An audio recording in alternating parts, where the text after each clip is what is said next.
I'm so excited to see you. Yes, but I How can't are stay for you? long because I'm actually in class teaching, so I can't for long. I'm so sorry. No, but But at least you came on, so now you know how it works. So yes. on your own day, you're not gonna have any drama because Oh no, I've had people that gonna have keep drama. watching. Oh, Charles, I'm so happy to see you. So here's the thing, though. I don't know what's going on with my guests. I don't know if that's Mr. Marcus, Mr. 89 Marcus. I don't know their names. Everybody just signed up, right? And I know that they get the message to say to remind them to come. But and I just show up at 1 o'clock. But Charles, did you have anything you wanted to say before I let you go? Oh, I just want to just say, tell you to continue the work you've been doing. I admire you from afar off. You know, such a great mother, and how much we need mothers like you in the world today to love their kids regardless, and that all are welcome. And the work you're doing is very, very important, and I want you to keep doing it because there are a lot of mothers who need to have like mentors or persons like you to know how to journey and how to help, because that's where my heart really lies for a lot of individuals like us who may not have parents who can understand, who can love them. You have to love your kids regardless to whatever. So you got to keep doing the work, keep being an advocate, keep speaking out, and trust me, people are listening and the work is going to be done. I'm also looking forward to hear your interview with Gail King. I'm looking forward for that as well too. And, even in October, when you speak in October as well, I'm looking forward for that. I'm really looking forward to that conference as well too. But yeah, the work is needed and you're doing the work, and I'm super proud of you. I'm super, super proud of the work that you're doing. And, you inspire me as well too. And yeah, I'm still working on the book, and it's yet to come. Hey, Diary of a Mad Black Man, welcome to the party. So today we're going to just have anybody who wants to join me because my guest is not here yet. Yeah. And Charles has been so kind to just come, so I'm not standing by myself in my pride corner, right? So welcome to the party. Anybody who wants to join me, just tell me. I'm going to try to add my friend, the Diary of a Mad Black Man. Charles, you are a darling. Thank you so much for stopping by. Absolutely. Rebecca has been my guest already in the past. Everyone is just joining me. If you would like to join the conversation, just request to join and I'll add you, because my guest is not here. And the good book says many are called and enough of them are chosen. Let me just put it that way, okay? And then many are called, but few are chosen. Yes, I know it's few, but I want to say enough. But I also want to say on the last day, those who show up are gonna come in. So if you're here already, that tells me that you would like to show up. So Charles, let me let you go. I don't want you to get in trouble with your job. Yes. Okay. All the best. Love you. Keep doing the work. I love you more. I'm going to add my friend, the Diary of Charles. You need to meet the Diary of a Mad Black Man. You need to be on his podcast. If you can hold him for 2 seconds, there he is. Hey! What's up? What's up? You need to meet each other. How you doing? You need to be in each other's podcast. Listen, Charles, you need to meet this guy. He's such a good guy. He has the best podcast called The Diary of a Mad Black Man. Boom! Absolutely. You need to meet each other. Absolutely. Yeah. All right, so follow each other. Listen, so I'm gonna follow before you go, yes, I follow each other on Instagram, right. And both of you are single. Wink, wink. Yay! So I actually clicked it. So I actually follow him. Okay, very good.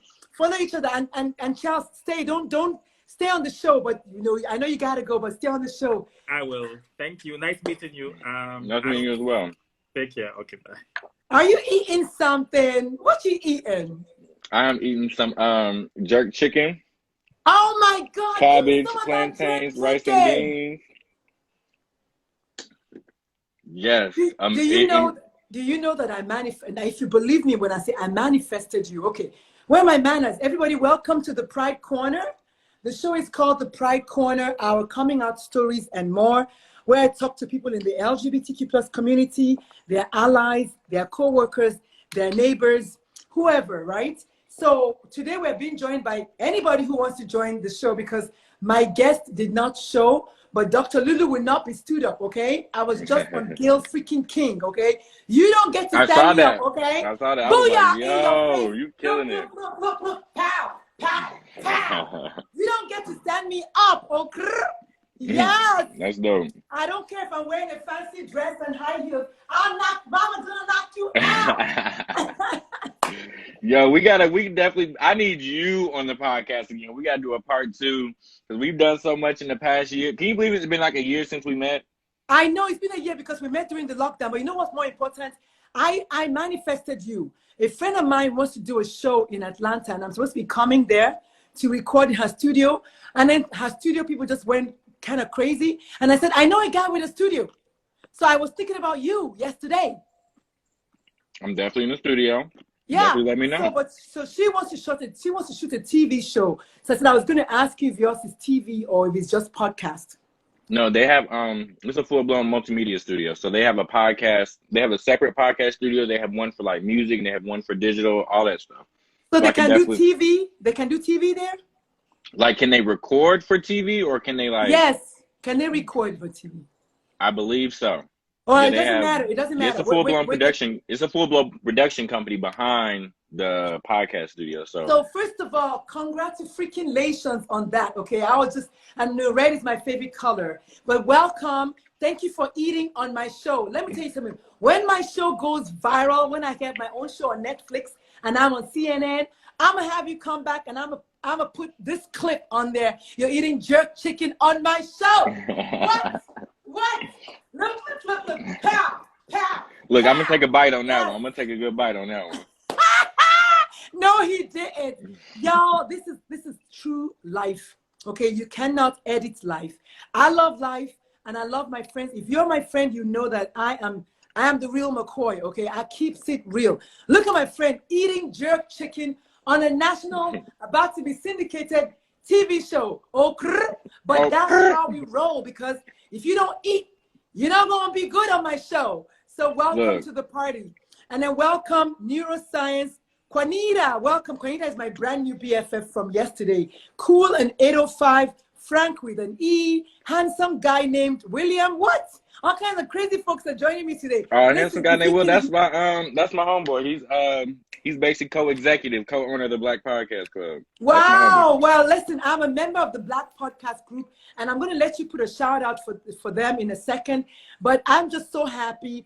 Neuroscience put a yellow heart, which I love. I'm getting so much love. You're getting so much love. It's a beautiful day in the neighborhood. Look, see, boom. The weather is so nice. There's no too much sunlight. It's just so good. So welcome to the Pride Corner, where we talk about stuff about queer people and their family members and whatever they want to talk about. So today, do you want to introduce yourself, my friend? Yeah, I'll give you a little introduction.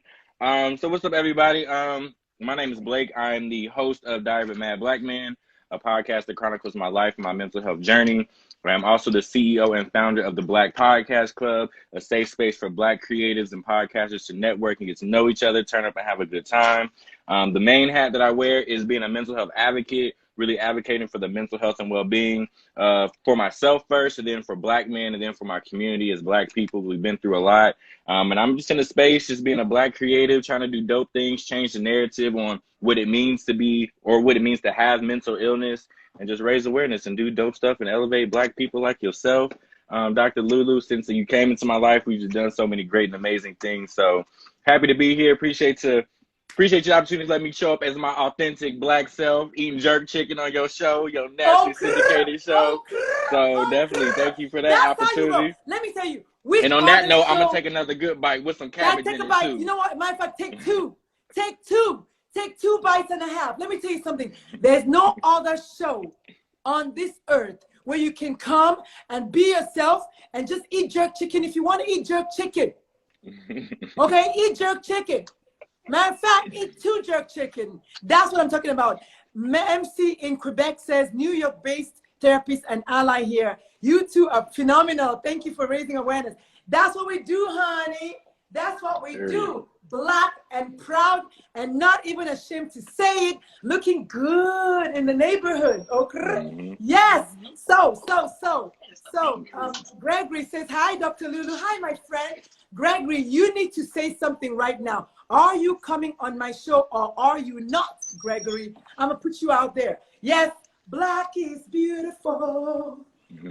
Okay, so Blake, my friend. So Blake and I go way back. Blake and I met in the heat of the lockdown when everyone was so vulnerable. Everyone was looking for something, but we were all really, truly looking for connection. Blake and I met, and it was like, boom, fireworks, okay? Immediately. Yes, yes, and I'm proud to say it was fireworks in the true sense of fireworks, not what you're thinking, so get your mind out of that. But Blake and I met, and I was in a weird place. And Blake, what are your pronouns? He, him, his. Okay, so Blake's pronouns. So Blake was in a weird place. He was in the dark. He was in a dark place. Blake, remember that one day I was doing a live and I was walking and you joined me and it was like crazy. And then one day you were doing a live and then I joined you and it was crazy. I mean, like, this is real talk, people. Okay, sometimes people are just meant to just meet. And I told you, I said, Blake, I'm coming to Atlanta. So I'll be in Atlanta on July 14th, Blake. You better be there because I'll be there for 4 days. So you, my friend, who that? Wait, who that trying to take some love? That's my amazing coworker. Her name is Joy. Hey. Oh, look at that, girlfriend. We're matching. Look, we're matching. She said y'all matching. Yes. What's going on? Okay. She said she loves your energy, matching that energy. Okay, listen. Before I go to Atlanta, I'm going to make an announcement on IG. So all of y'all, if you live close to Atlanta, if you live where the skies of Atlanta is, we all need to meet. Now get your shot, because I don't play that. I'm a doctor. Get your shot or wear your mask, because I ain't getting sick for nobody. Okay, because this here is going to live till I'm 200 years old. So Blakey, what's going on? Yeah. So you're getting some love. Your friend is getting some love on her earrings. I was going to say something about that, but she's already gone. But so Blake, let's talk a little bit about, and you don't have to talk in terms of the queer space if you don't want to, but I want to talk about the role of acceptance, period, and how that impacts somebody's mental well-being. Now, you know I don't use the word mental illness. I use mental well-being. Me, personally. I use mental health or mental well-being. I don't use mental illness because that just pigeonholes people into 4 classifications that we're bigger and better than that. So before you answer my question, I want to reset the room. So the space is called the Pride Corner. That's the corner right there between my door and the wall. And I've never get this because it's backwards in the phone. The door and the wall. Okay, and this is my baby son, and y'all got to meet him, was it 2 days ago or yesterday? And this is my Pride Corner with the little flags. There's a Nigerian flag, there's a trans flag, there's a tiny little American flag, and then there's a big old LGBT flag, honey.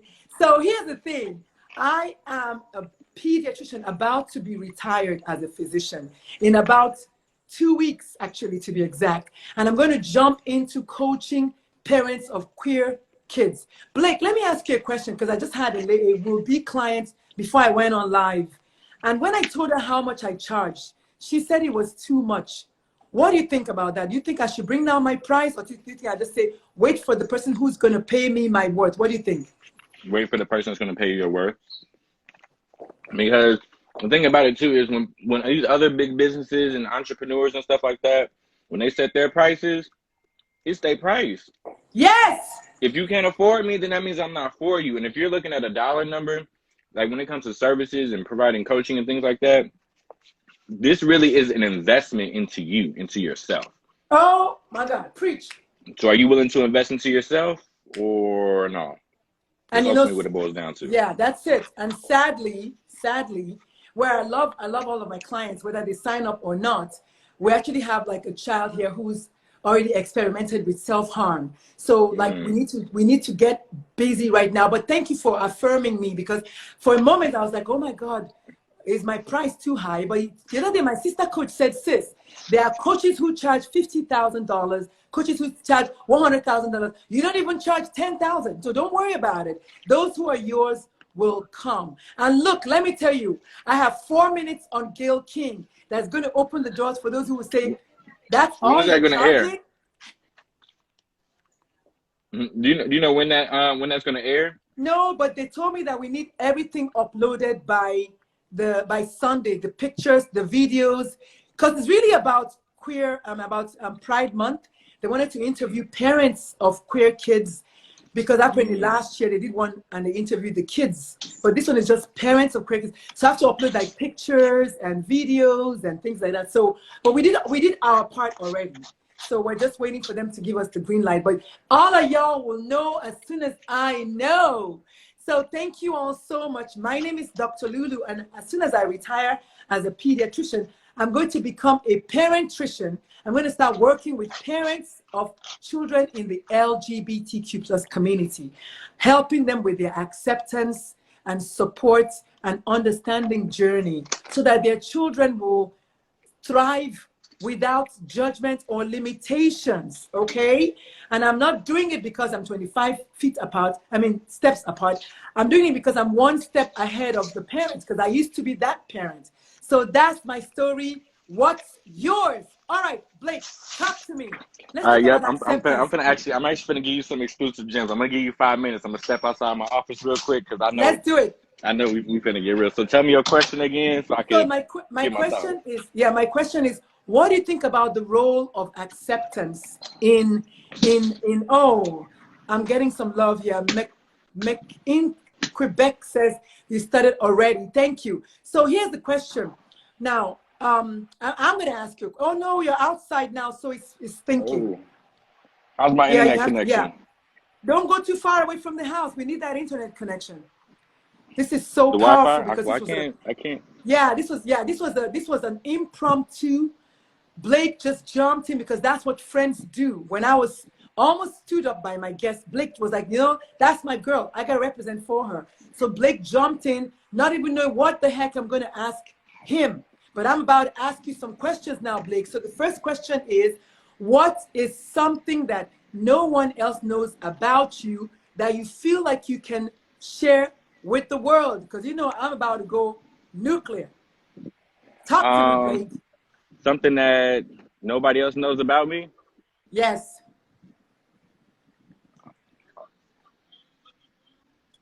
Is she here? Oh my God. Hold on, they calling me at work.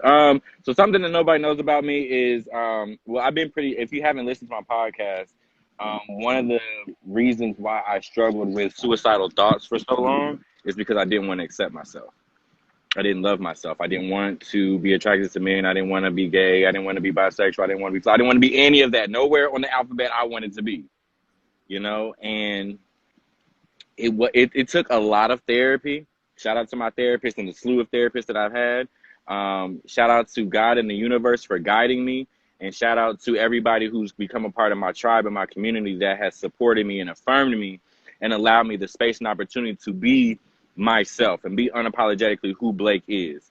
And it took almost 29, 30 years to find that and to have that mindset that I can be who I am. I can show up just as I am, and I don't need to ask for permission for that, and I don't need to apologize for being who I am. And so you are complete, and you are complete, yeah, and you are complete. Now, here's the thing. If you're listening to me, you notice I did not ask Blake anything about that. I just said, tell us something that nobody knows about you. That suicidal path, that path right there. Someone already told you, thank you for staying. You're already getting love. Mad love. Thank you. Y'all like my look at the comments.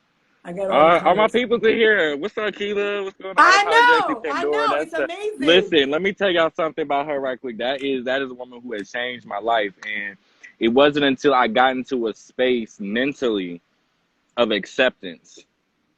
You know what I'm saying? Even though I didn't really like it, I didn't want it. And I still, and just because I've accepted it doesn't mean it's still not a struggle. It doesn't still mean that it's something I still have to work on. And I also have recognized, too, that this is going to be a lifelong process.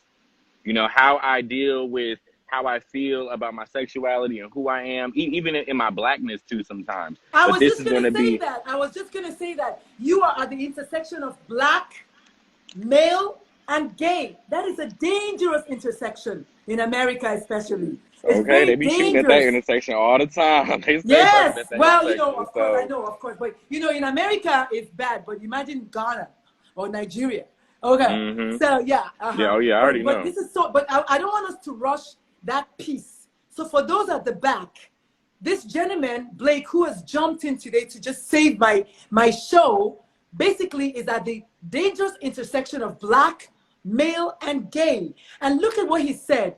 He was walking the walk of suicide because he had a hard time accepting himself. Now, Blake, if you kind enough to tell us, where do you think that lack of self-acceptance, where did it come from?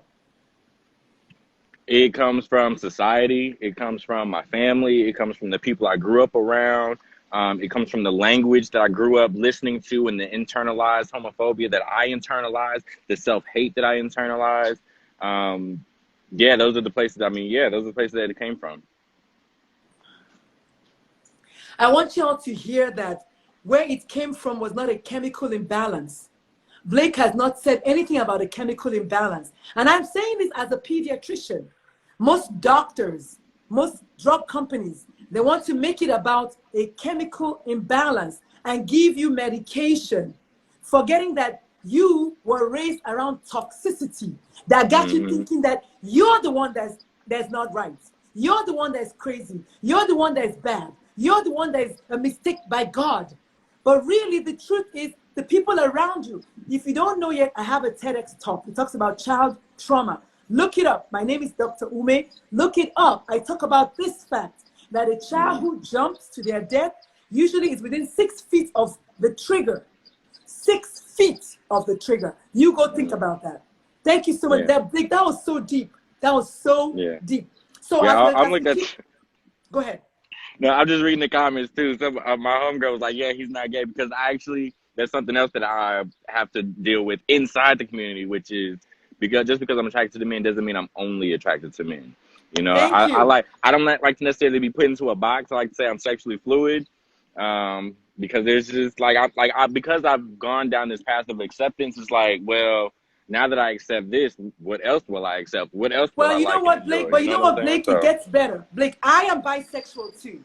And I want to see the person who's going to come and write on my show that I'm not bisexual. Like, I want to see that person, because it's a feeling that only me can affirm. Only me knows. And just because I was married, yes, I was married to my ex-husband. That's his foot right there. Those are his children right there. But I was also married to my soon-to-be ex-wife. And I love her to pieces to this day. So you don't get to tell somebody, and I'm so glad we're having this conversation, because black folk particularly like to go there. Before you say anything, they toss God and the church at you. Well, come on. That's what I got this for you, okay? You don't get to tell your child. You don't get to tell anybody what they are. I'm sorry, and I love everybody to pieces. But you don't get to tell someone how they feel. That's not for you. If God does not make mistakes, my child is not a mistake.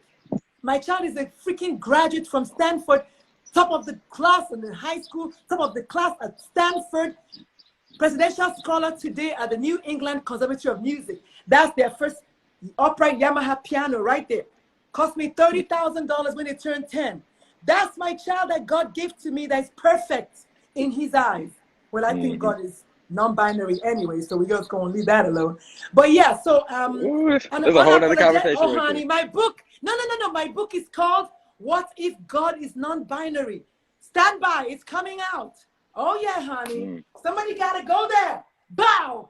All right. Okay. So thank you so much, Unapologetic. You love everybody, so that ain't gay. I think putting a name to it is for the person, not for us.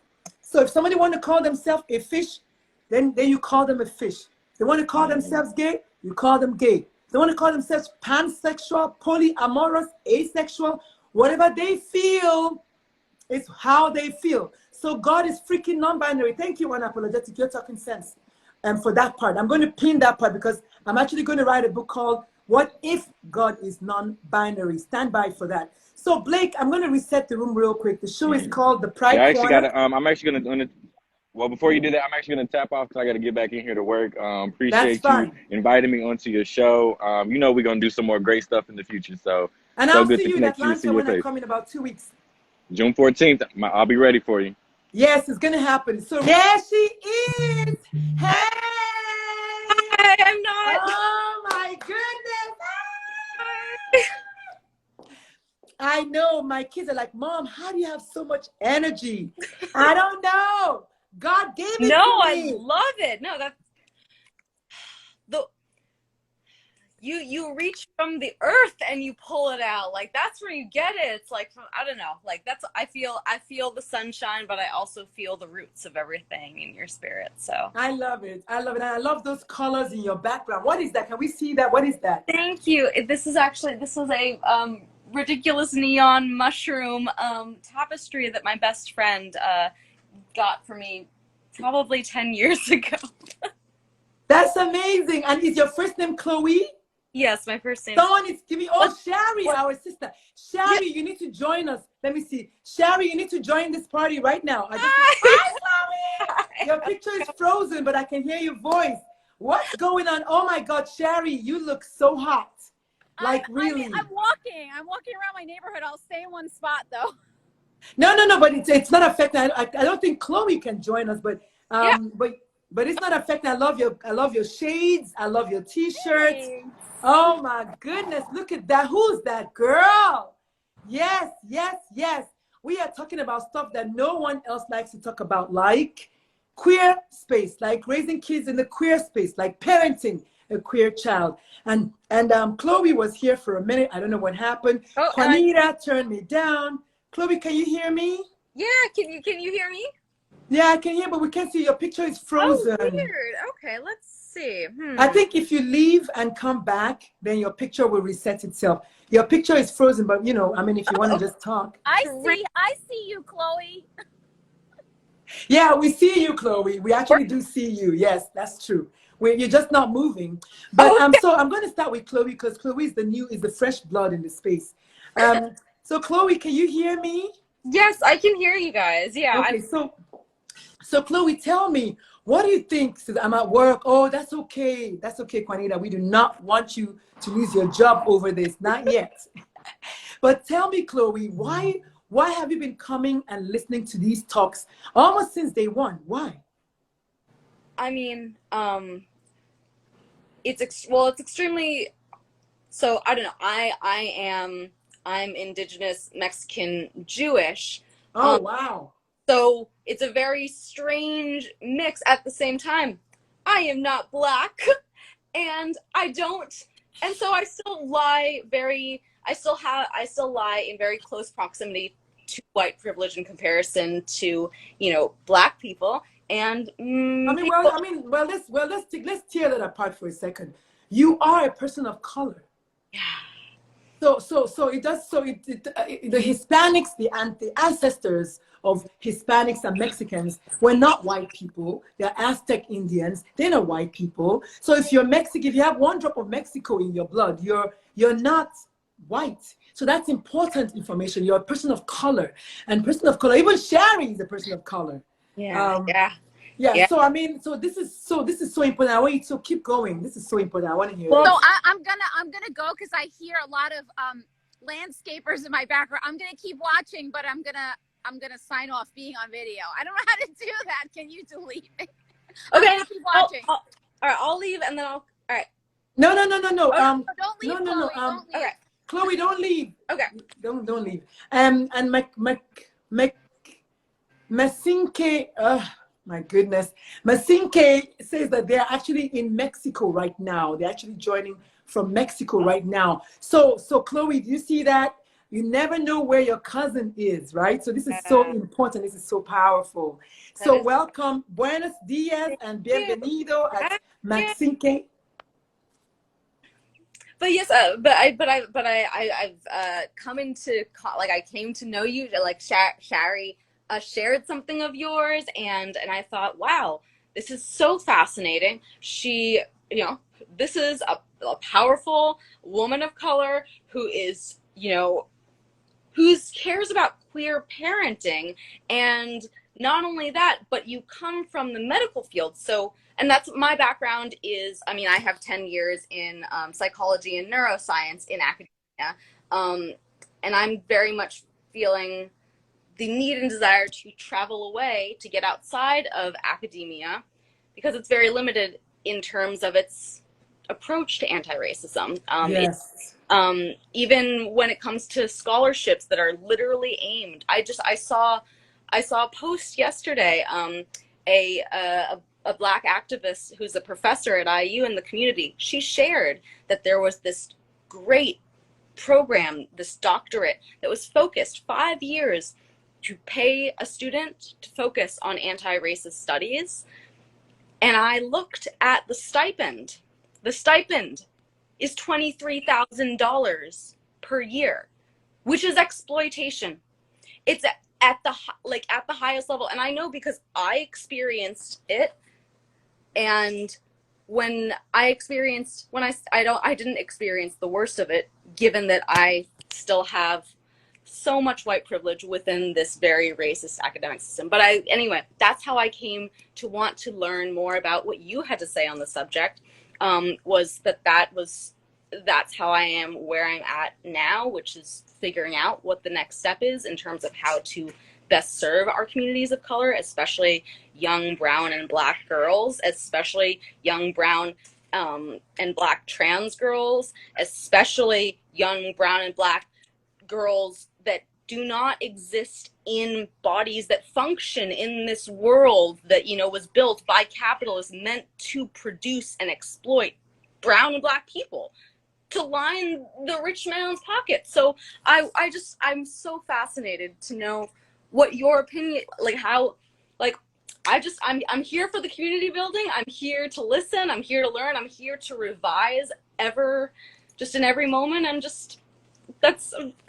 when you invited me to come on, I was like, oh no, but that's not my purpose. My purpose is to listen so we can figure out how I can uplift you, how I can uplift, children with less white privilege than I have, and and we can really create communities that focus on love and not exploitation. Wow. And let me tell you something. I could even just do a mic drop for that. Here's the beautiful thing about it, though. I put you on the spot, and while you were screaming and shouting inside, you still showed up. You're the third person. You're the fourth guest I've had today in 45 minutes. None of them was pre-planned. My guest for the day didn't show. And like I was saying at the beginning, I was jokingly saying, many are called, but enough are chosen. I don't believe in few. I think enough are chosen. But here's the thing, though. If you've been given the baton, you have to run the race. And even while you were kicking and screaming, you still came on. Even with your Wi-Fi misbehaving, you still came on. Everyone has a voice. Everyone deserves to be heard. Everyone deserves to be seen. So thank you so much for taking for sticking the baton. Albeit, affraidedly, if that's such a word. But I appreciate it, and I appreciate your work in the anti-racism space. I have a whole book that I wrote about that. If most people don't know, I have a book called How to Teach Your Children About Racism. I mean, How to teach your children about anti-racism. I got to order that. Yeah, well, it was #1 for like 6 to 10 weeks on Amazon. Yes, this book is exactly 1 year old. Not even 1 year old, because I published it on July 26th, 2020. And I wrote it because of George Floyd and the fact that my own children in our neighborhood where we've lived for 10 years had the police call them while they were exercising in the neighborhood last June. So I wrote the book crying that night. It was a blog that went viral, and someone that read the blog said, this will make a good book. And I said, you know what? You're right. And that was it. And the book was born. Wow. So one of the things that I do is in the whole month of May, I read from the book. It's 21 commandments on how you can raise your child to be anti-racist, actively anti-racist. It touches on things from church to food to music to just seeing each other as humans first. So this work of activism, I didn't start today. And I'm so thankful that, you are in this space. Even though the show is technically not about that, it's all intertwined. Homophobia and racism, they're in the same department. Mm-hmm. Just two separate desks. That's it. Mm-hmm. So welcome, Harrison Hikes. Welcome, finally, Philippa. Welcome, everyone. Bulldog Sportswear. Welcome so much to the show. It's called the queer corner, the pride corner. That's my pride corner right there. That one right there. All right. So, and it's the space between my door and my wall. So if you don't like what you hear, there's the door, like really quick. I don't waste time. But I'm talking to people in the queer community. We're talking to allies. We're talking to friends, Romans, and countrymen. Anybody who wants to talk to us, we want to listen. Even a few homophobes, you're welcome. But you're not going to leave here unchanged. You're going to leave here a changed person. So we are in the home stretch. So we're just going to round up by asking anyone else who would like to come and join us. I love the comment by Unapologetically CP, who said God actually is non-binary. I think so. You should think so, because I really believe that if God is as big and as large as we think they are, then we should not give just one sex. We should give no sex or both. So you pick what you want. But I also like the fact that people were so Melga says, don't forget the disabled community. Of course. I mean, I really think anybody who is an ally is someone who is going to be unashamedly saying, I support a minority group. And minority groups are all of ultimately, except maybe Karen and her cis white male husband. Everyone else is a minority. And I think it's in celebrating our diversity that we grow. I mean, really, imagine if you had a place of work and I was part of that place. There's going to be so much color. Like, really. So much color. My favorite color goes with me everywhere. My house is my favorite color. I have a lot of color everywhere. I have no problems with just, being who I am, because life is so short, right? And while you're so busy judging me, you're missing out on all the goodness that I bring. Like, if you look at me as the gay doctor or the black doctor, you're not going to get better, because the medicine I'm going to prescribe is not going to work for you because you're biased.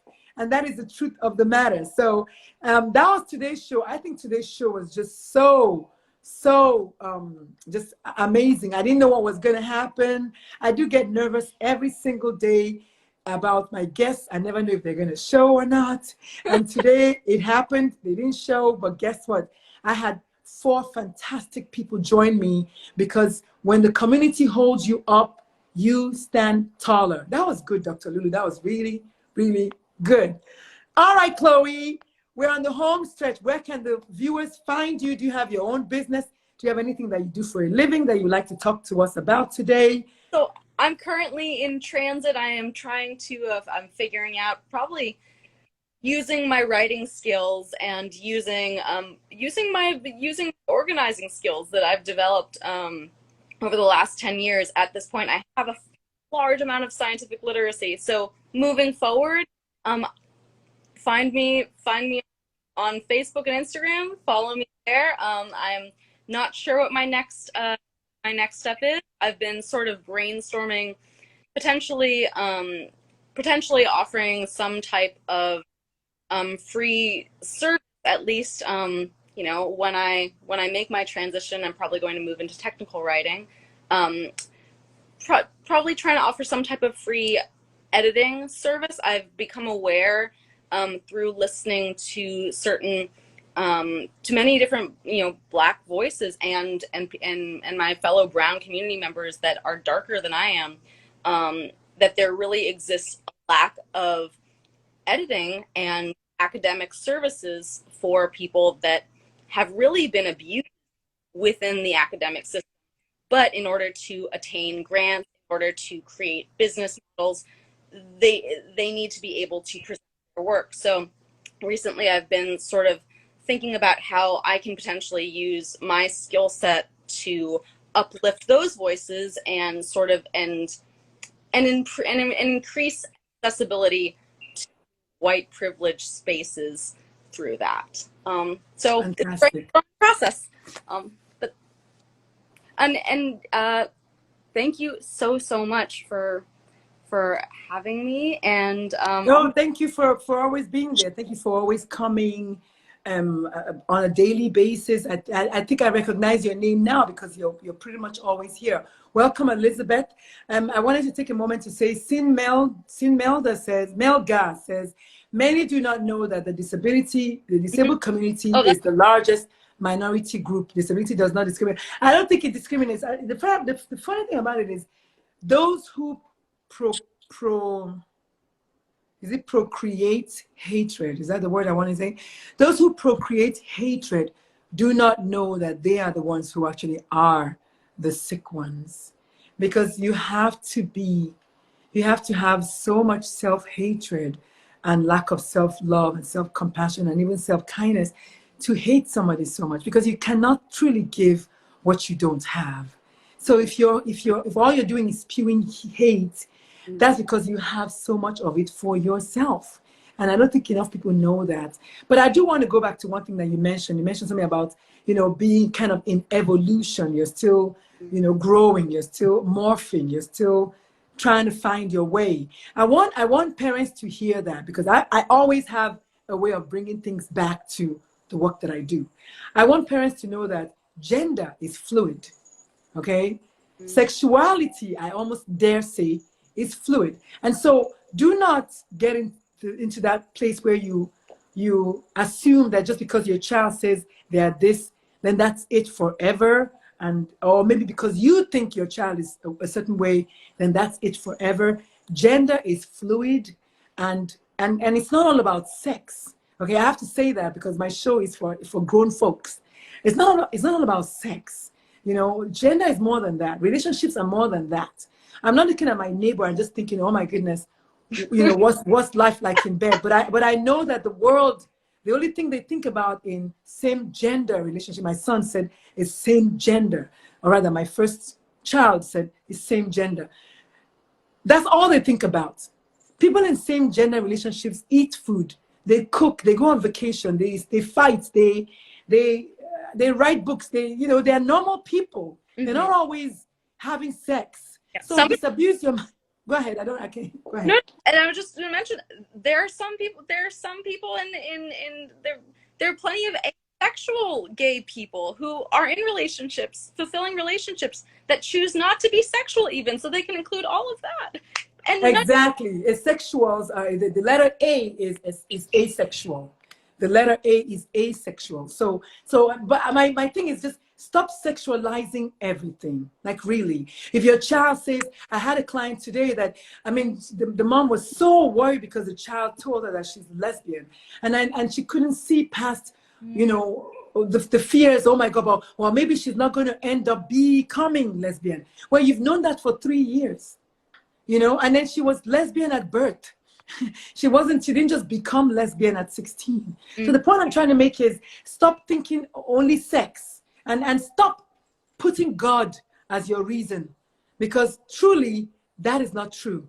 That is really, truly not accurate. The things like the lies that we propagate, we have to learn to unlearn these lies. Shari, welcome back. Did you want to say something beautiful? Yeah, first of all, I just want to say, Chloe, I love you. I want you to know that. Yep.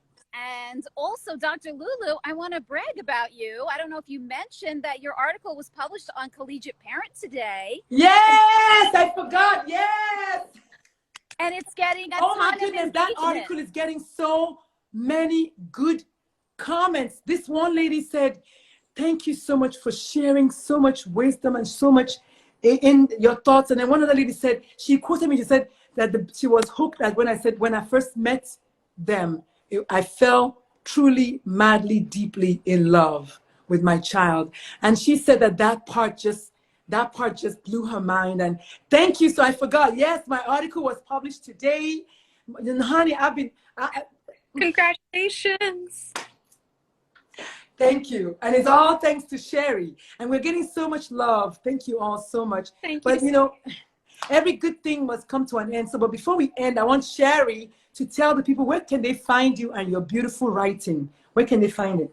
You can find my writing on collegiateparent.com and also on grownandflown.com. So I create not just Pride-related content, but all sorts of content for high school and college-age students. So check it out. And yes, today I'm wearing my rainbow shirt, Dr. Lulu. I didn't wear it on your live, but I wear it pretty much every single day. I know you told us about it. You told us about it. Yes, indeed. So before I go, though, on a more serious note, if you're not following me yet on Instagram, do me a favor and follow me. And I'm not saying it just because it's my show. I'm saying it because truly, I am doing things that most people that look like me don't want to do. And I know the good book says, fools rush in where angels fear to stride. I'm not a fool. And so I know that that part is not correct because I'm going in to save children from jumping. So I will go forth and you need to be with me. So join me on this, I don't know, empire that Shari and I are building, because it's going to be an empire. My son said, Mom, it's going to be an online empire. I'm like, I'm going to take that and run with that. And then my other son said, so my eldest son said, Mom, it's not about you. My middle son said, Mom, you're building an online empire. And my baby son said the most amazing thing, Mom, you can support something that you don't understand. I guess my kids are smart. My name is